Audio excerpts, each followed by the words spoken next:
드림교회 친구들 안녕! 손찬 전도사님이야. 얘들아, 혹시 오늘이 무슨 날인지 알고 있니? 바로 사순절이 시작되는 날이야. 무슨 날? 사순절이 시작되는 날. 사순절은 우리 기독교에 있어서 굉장히 중요한 날이라고 할 수 있어. 그 이유는 바로 우리 기독교 신앙의 핵심이라고 할 수 있는 부활 신앙에 대해서 생각해 볼 수 있는 시간이기 때문이지. 우리 친구들 혹시 코로나가 터지기 전에 교회에서 함께 부활절 행사를 했던 것 기억하고 있니?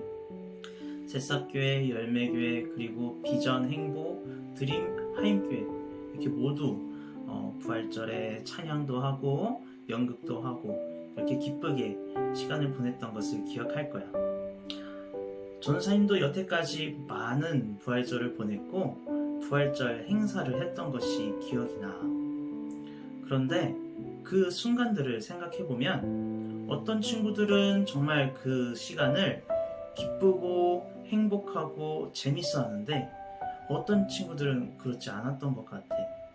재미없고 지루해하고 또 억지로 그 자리에 있는 친구들도 있었던 것 같아. 얘들아, 너희는 이전까지 어떤 마음으로 부활절을 보냈었니? 우리는 기쁜 마음으로 그리고 소망에 가득 찬 마음으로 이 부활절을 보내야 할 것 같아. 그리고 그러기 위해서는 우리가 이 부활신앙에 대해 생각해 볼 수 있는 사순절, 우리가 기독교 신앙의 핵심이라고 말할 수 있는 부활신앙에 대해서 생각하고 묵상해 볼 수 있는 이 사순절을 정말 잘 시작해야 될 것 같거든. 그래서 이제 잠시 사순절에 대해 생각해 보아야 할 그 중요한 의미들을 살펴보려고 해. 자, 여기 존스님이 책을 한번 가져와 봤어. 이 책은 주승중 목사님이라는 분이 쓰신 은총의 교회력과 설교라는 제목의 책이야. 이 책에 나타난 사순절에 대한 설명을 함께 읽어보도록 하자.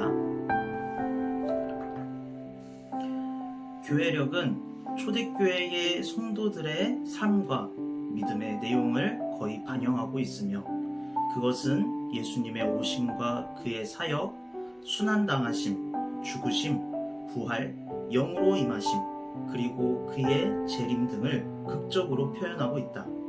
이 교회력 가운데 주님의 부활을 맞이하기 위한 준비 시간으로 시작한 것이 바로 사순절이다. 사순절은 초대교회의 가장 오래된 절기인 부활절기, 즉 기쁨의 50일을 맞이하기 위한 준비 기간으로 시작되었고 부활절 전에 7번째 주간의 참회의 수요일, 제의 수요일에 시작하여서 40일 동안 계속되는 절기이다. 특별히 부활절 때의 초대교회는 예수 그리스도 안에서 새로운 생명, 영원한 구원을 주신 하나님의 뜻을 기리고 감사하면서 세례식을 베풀었다.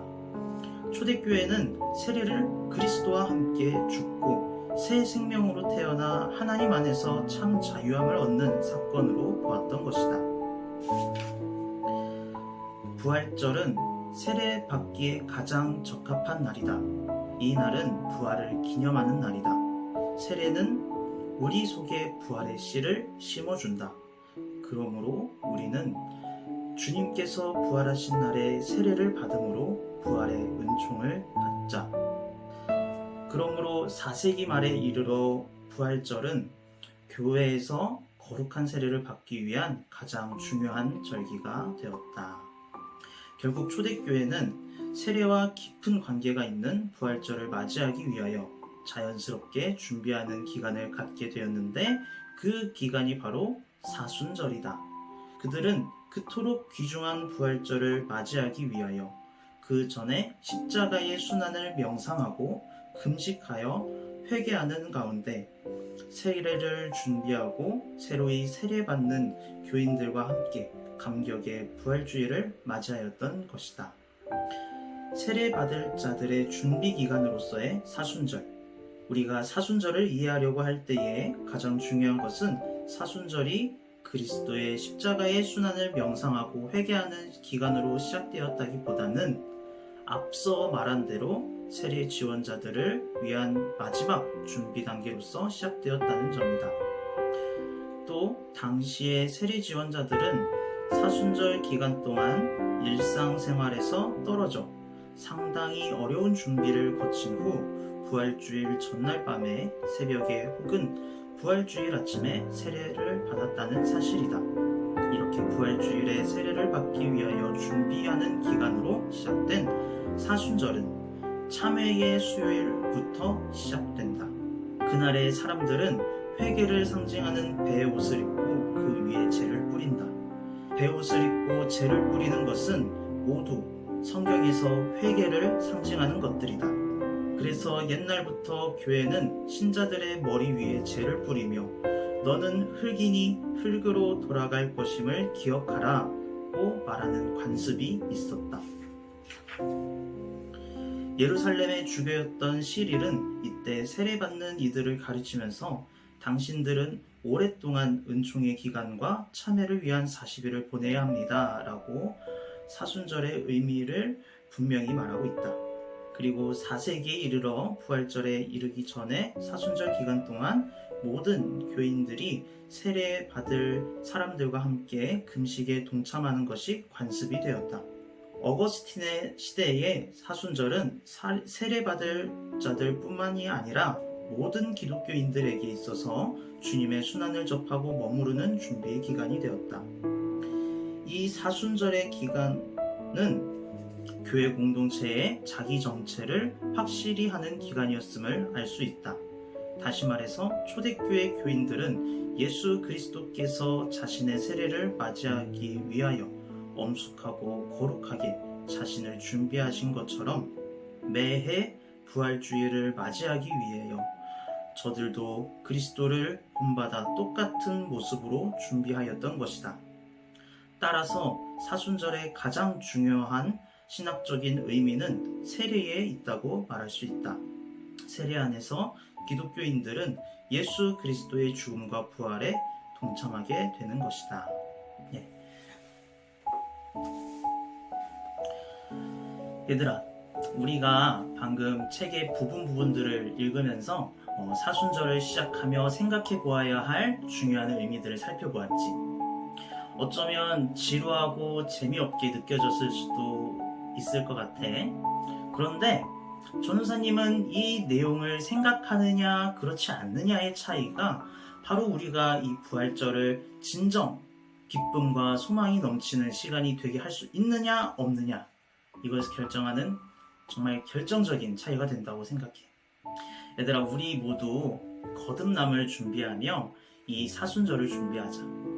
이 사순절 기간을 통해 다시 한번 거듭날 수 있도록 하자. 사순절은 세례받을 자들을 준비하는 기간으로서 사순절이라는 표현이 있었지. 자, 이 표현이 우리에게 무슨 의미가 있을까? 우리가 우리 스스로를 세례받아야 할 사람이라고 인정하지 않는다면 우리에게 사순절은 의미가 없는 시간이고 기뻐하거나 소망을 가질 필요가 전혀 없는 시간이라는 것을 의미하는 것 같아. 우리는 누구나 세례를 받아야 하는 존재야. 우리는 누구나 거듭나야 한다는 것이지. 우리가 세례를 받아야 하는 존재라는 것을 인정하지 않는 한 우리는 거듭날 수 없고 또 구원을 받을 수 없다는 거야.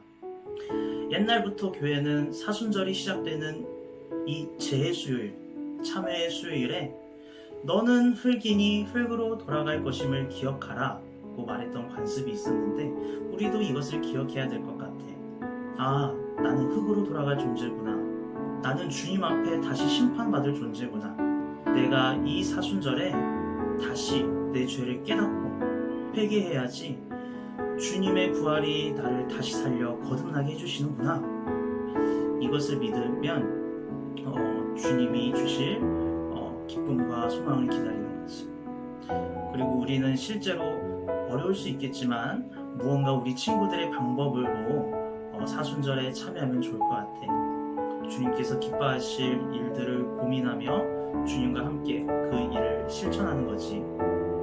그러면 우리는 이 어려운 시기를 살아가고 있는 우리에게 찾아오시는 그 부활의 기쁨과 소망을 주시는 그 주님을 만날 수 있게 될 거야. 그날을 기대하며 각자 사순절에 참여하는 우리가 되자. 존스님 항상 기도하고 응원하도록 할게. 화이팅! 그럼 다음에 또 보자고. 안녕!